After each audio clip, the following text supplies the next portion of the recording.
Welcome to another episode of Titan PI TV, where we're looking at the inside workings of a live operation investigation agency, that being here, Titan, based in Derby. However, we do have 10 offices from London up to Manchester.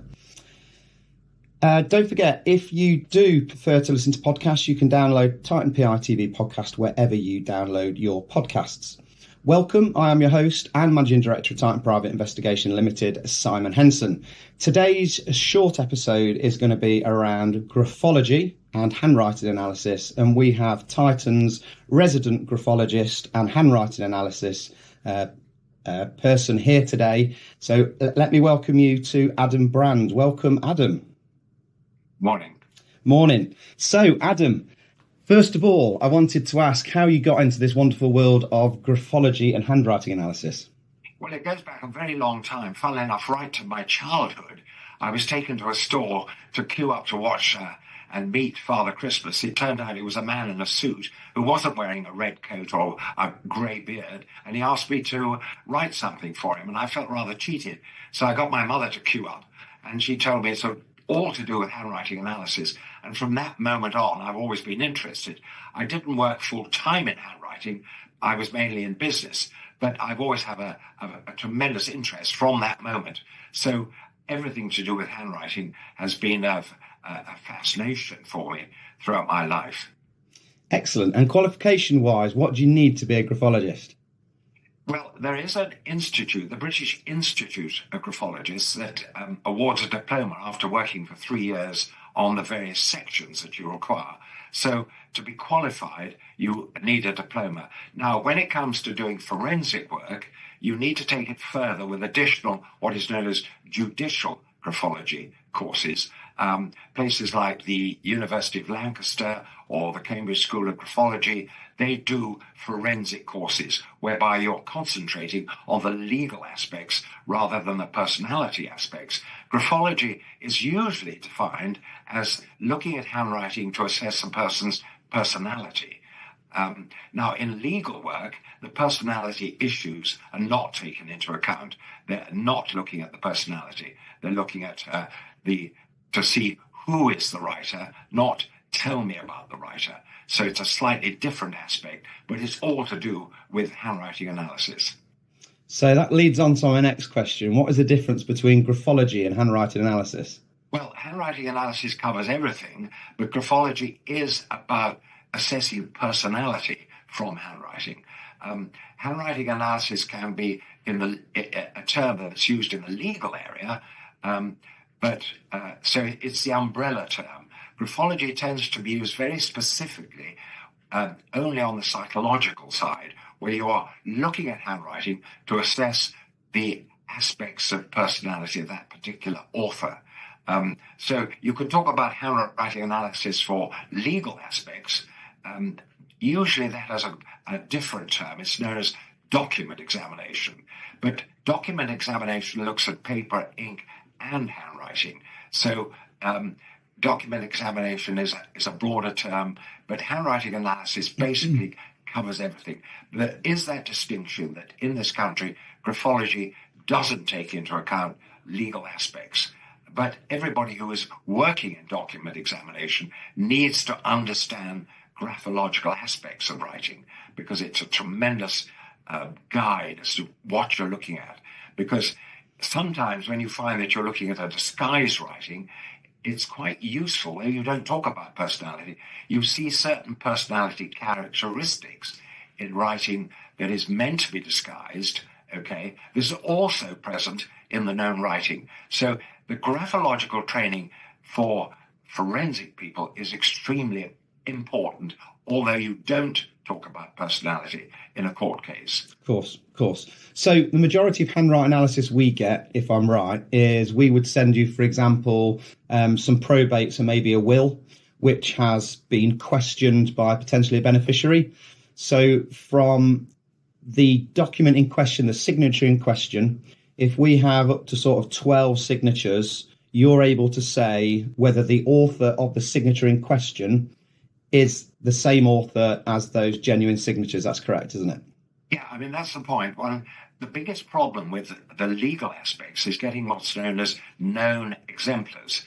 When you say look, I need about 12 known authentic signatures to compare with the one question signature. This often causes problems because ideally for a court case, you need 3 years before a question signature and about 3 years after a question signature. Now, the reason for that is if you have about 10 signatures that are known, you get a feeling for the range of variation over time. Now, if that range of variation is very narrow and you've got a question signature, you can immediately tell, well, it doesn't seem to fit very quickly. And people have an intuitive understanding of something's wrong. And by the way, I would always say to people, never ignore your intuitive feelings.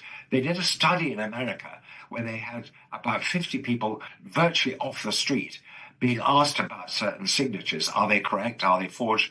And these people were very much in agreement with the document examiners. So the judges at the time were saying, well, look, why are we paying these document examiners? Because people do have that intuitive feel. Now, what a document examiner or handwriting analyst does, they lay out the evidence that can be used in court. But people do have a tremendously acute understanding that something is wrong. Yeah. And I always say to people, never ignore that feeling. Now, what I can do is to look at the range of variation and I can check all the aspects that need to be looked at, because people tend to look just at letters and say, oh, but these letters of A and this A are the same. The point is that I always say to people, there are 5 million people in this country that write an A like that. So the letters often are not as critical as the more unconscious movements. Now, what I mean by unconscious movement is spacing. The spacing between the letters, the spacing between the words, the spacing between the lines, the spacing of the margins. People don't realize that unconsciously they make spaces that other people don't. I've seen people with extremely wide word spacing, and they say, but doesn't everybody write like that? The answer is no. So it's those unconscious movements that one's checking when one's doing a forensic analysis. The other aspect that's very important are the inconspicuous movements. They are absolutely critical. When people are trying to forge a signature, they forget that the dot between the initials is very critical. Sometimes they put the dot slightly higher than the known signature, or they miss it out altogether, or it's a shape that's not used by the known author. So it's these more subtle points that are absolutely critical. For instance, another point you look at is the angle of the upslant, because this is a release stroke, and therefore much more difficult to control when you're trying to forge somebody's signature. And then you're looking at proportional ratios between the zones. Now, zones are very important in signatures. The upper zone is the top of the L's and the H's. The middle zone is the M's, the N's, and the vowels. The lower zone is the bottom of the Y's and the G's and the J's and so on. Now, people don't realize that they tend to stress one of those zones over another zone. And they do it even when they're trying to forge a signature. So again, it's those more subtle unconscious movements one's checking and comparing. And the most unconscious movement of all is the end of a signature. That's where we spend most of our time, assessing the end of a signature. People, when they're forging a signature, make a good effort at the beginning, but if they're trying to be as fluent as they can, by the time they get to the end of the signature, things tend to go wrong, and that's how you can catch them out. Got you. Fascinating. So the other side of it is that's signatures. The other side of it might be we've had poison pen letters before. We've had all sorts. But with handwriting, you would need a copy of the document in question, not necessarily the original. And then you would need, if there's multiple suspects, a sample of their handwriting to be able to say who the author is. So is the handwriting side much more different to the signature side?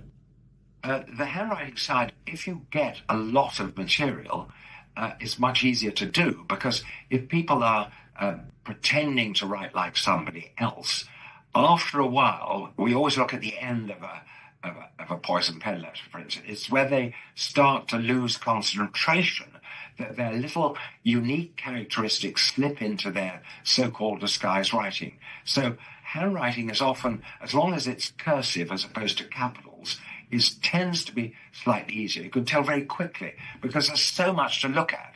When you're looking at writing as opposed to signature, you're looking at how they join their letters, how they form their letters, and all the other aspects that I've talked about in terms of spacing. And you've got much more to look at. With a signature, which is your public image as opposed to your personal qualities, you're often doing something which is pretty sort of broad and not so detailed. When you get to handwriting, you've got so much more information, and therefore it's much quicker, much quicker to pick up that something's wrong. So a poison pen letter, for instance, you can tell pretty quickly there's something odd. Now, the issue is that people tend to think, well, I'm not going to get caught out, so they will type their poison pen letter. What they forget is they can't be bothered to put the envelope in the computer, so they write the envelope. And that's when you tend to catch those characteristics that they didn't realize that were leaking out, because people don't really understand fully what handwriting analyst is looking for. Occasionally you have somebody who really does understand it. I mean, there was a very famous case in India where a trained graphologist knew exactly what was being examined by the police and got away with a tremendous amount of forgery and poison pen letters over a period of about 7 years. But usually that doesn't happen. People are sending a poison pen letter and they think, well, how can I stop people getting a feel for who it is? They will type it and they will make mistakes on the envelope, or they'll make something which is characteristic to them and not characteristic to the person they're pretending to be, or so on. So basically, in answer to your question, handwriting gives you such rich information that it's often much more easier to sort of say, yes, I know who this person is.